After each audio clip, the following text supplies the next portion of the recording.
Hi, welcome to the first lecture in the philosophy of hyperthematics. My name is Marc Anderson, and these lectures are based on my book, Hyperthematics, The Logic of Value, published by SUNY Press in 2019. And this is the introduction, pages 1 to 6. What is hyperthematics? Well, I'm about to explain that a bit more, but essentially it's a philosophy, it's an ethics, and a philosophy about value. What value is, how value is created and destroyed, and how we can create value with the help of dynamic logic. Where does it come from? A bit of background. Two philosophers, Josiah Royce and Alfred North Whitehead. Royce was a philosopher at Harvard from 1882 to 1916. He died in 1916. He's not well remembered now, I suppose, although there are a core of Royce scholars in America and elsewhere. But he had a huge influence on philosophers in the early part of the 20th century, and particularly on logic. Some of his students include Henry Scheffer, who developed certain principles in logic which basically make up the basis of modern computer logic. Norbert Wiener, who developed cybernetics, and C.I. Lewis, who developed modal logic, among others.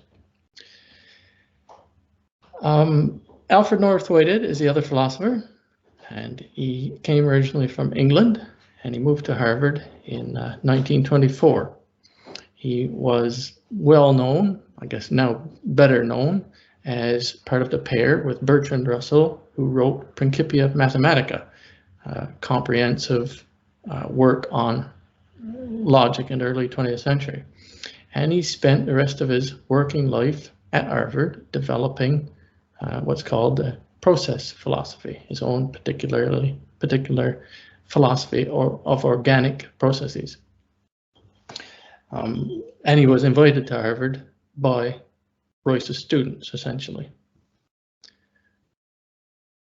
So, from Royce, Royce said in The Problem of Christianity, the world is the interpretation of the problems which it presents.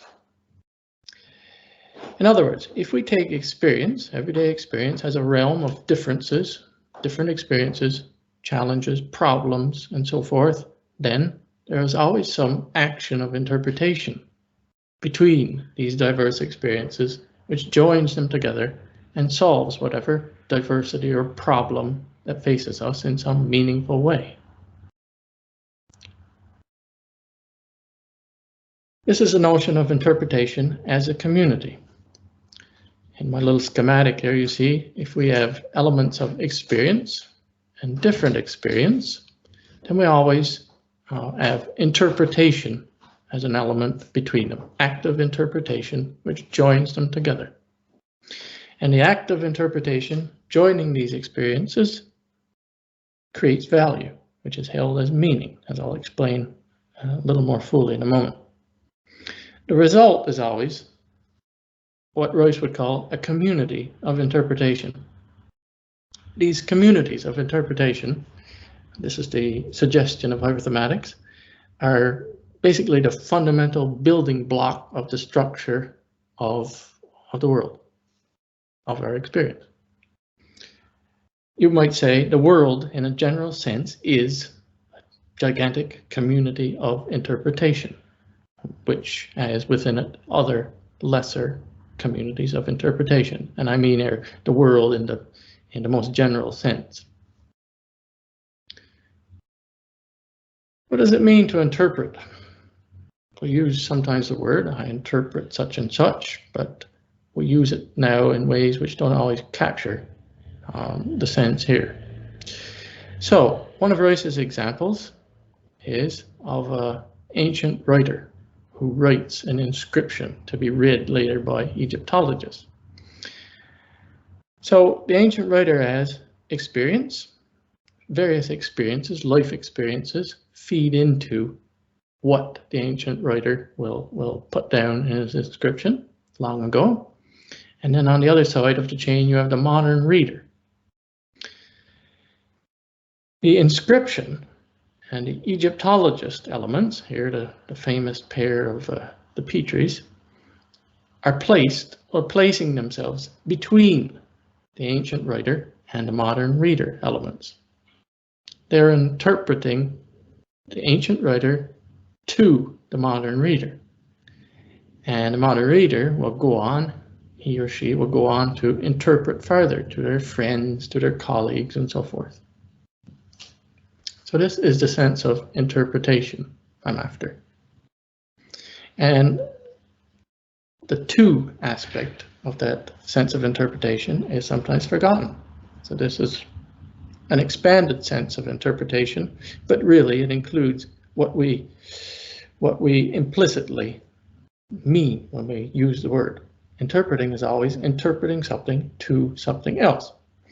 So to take another example, close to home, if I've written a diary entry, a note, a letter, an email, or a Twitter note or whatever, and I'm reading it presently, in the present, I'm reading, in other words, what I wrote yesterday or last year or whatever it might be, then I am interpreting writing me, who wrote the diary entry or note or email or whatever in the past, to future me, acting me, who's going to act maybe based on the note, the letter, the Twitter note, or whatever it might be. I'm interpreting past me to future me. I'm inserting myself between, right? Now, if you remember my little diagram from earlier, so experience and different experience and interpretation between creates, I said, a community of interpretation. So what does that mean? That means that when I am interpreting between my past and future, then myself is a community of interpretation. So as we see in a moment when we had the notions of value and meaning, myself then is fundamentally, if I do interpret between my past and my future, myself is fundamentally ethical. Myself is a constant creation of a community. Right, that was from Royce. What then comes from Whitehead?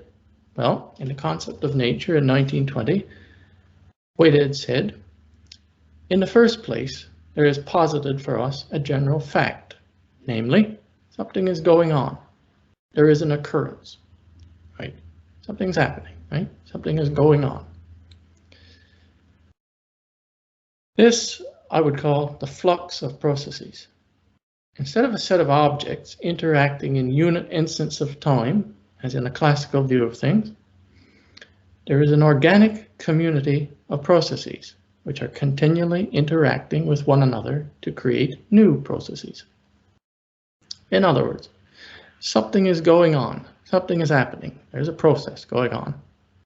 There's another process going on, something else is going on, and these are overlapping, right?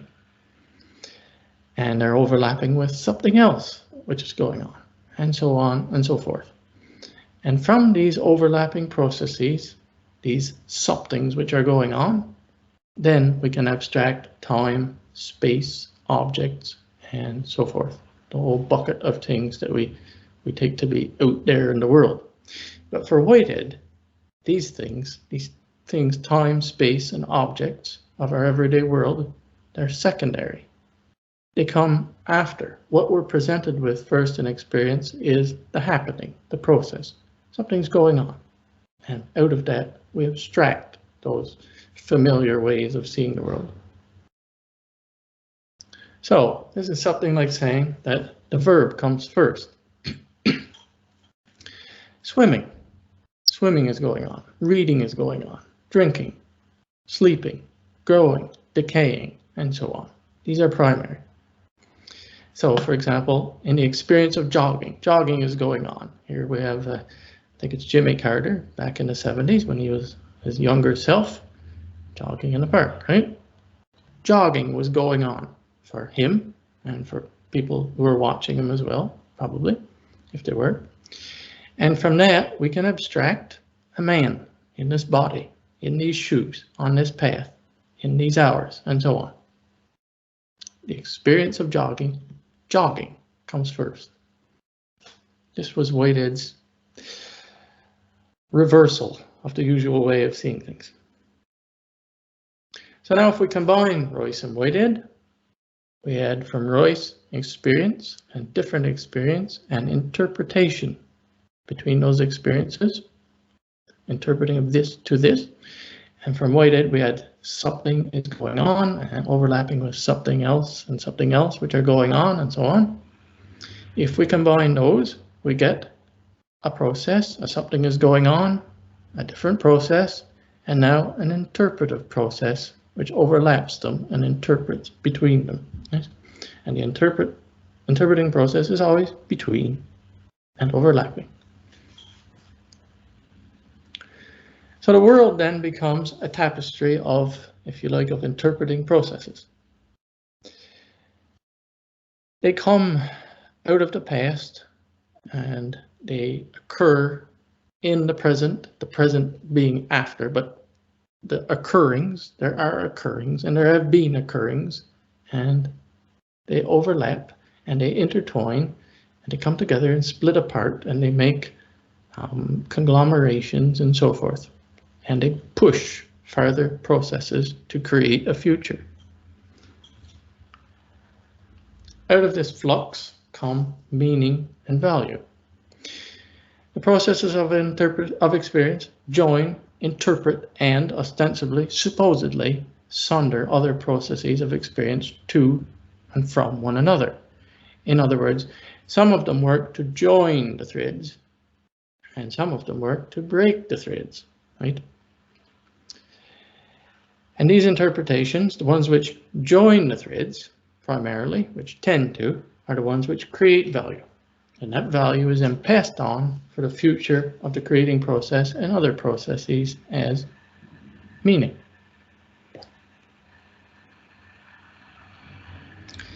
So meaning and value, in other words, co-evolve as the experience of the interpretation of processes. Meaning comes to us out of processes of the past.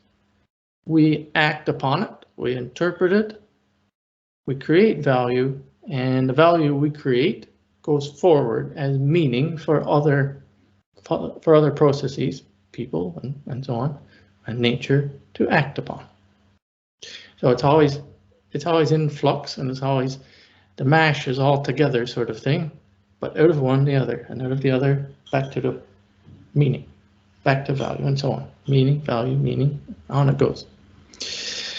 Value grounds our ethical sense of good and bad. Right? This, in the sense used in hyperthematics, means that value, I don't distinguish between value as in value of numbers, let's say give this function a value or something like that. In mathematics, those are values at at less complex levels, or value as in human values. They're all one range of value. And from this range of value, we have classically, historically come up with this is good and this is bad, ethically, right, and morally. But in hyperthematics, I replace good and bad with tendencies. So I say this is better for value, or this is worse for value. This is better tending, or this is worse tending, relative to some selected experience or experiences.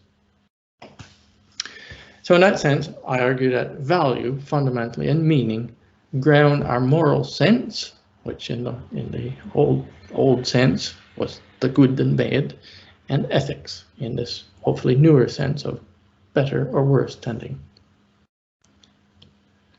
So we take ethical actions always, one way or the other. Actions will tend to be better or worse for value. And the better tending actions are the kinds of actions that we find in the human fine arts, things like dance and whatnot. And the worse tending actions are the actions which destroy value, are the actions in things like murder and war and unpleasant things like that. These are the worst ending actions. So the philosophy and the method aims to be practical, aims to be practically useful. And the principles which I draw out in the book, semi-formal principles as I call them, hyperthemes, what you could call them is something like the ways of creating value. They're meant to be applied practically at all levels of experience, physical levels and less physical levels, more mental levels, and everything in between.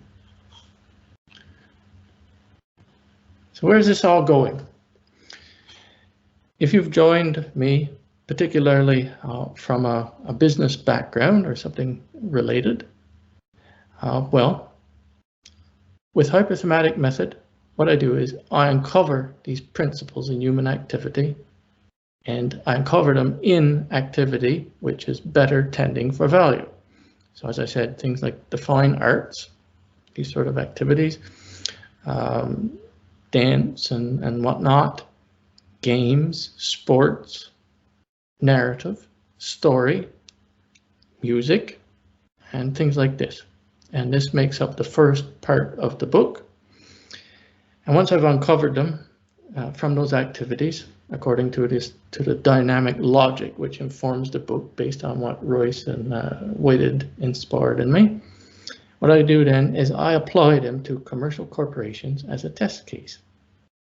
So in other words, we use them to consider the nature and makeup of commercial corporations, of products, what creates value in products, or what devalues products, what creates value in manufacturing and the organization of manufacturing, and what creates value in management, and what sorts of value or devaluation there are in hierarchies of management and different ways that corporate management organizes itself, which are, some of them are pretty similar, but there are other interesting and new ways, of course, all the time coming up. So this is a little taste of where these lectures are going and how they will be applied, and I appreciate your coming to have a look, and hope you're interested enough to come by for a more detailed explanation of the philosophy of hyperthematics.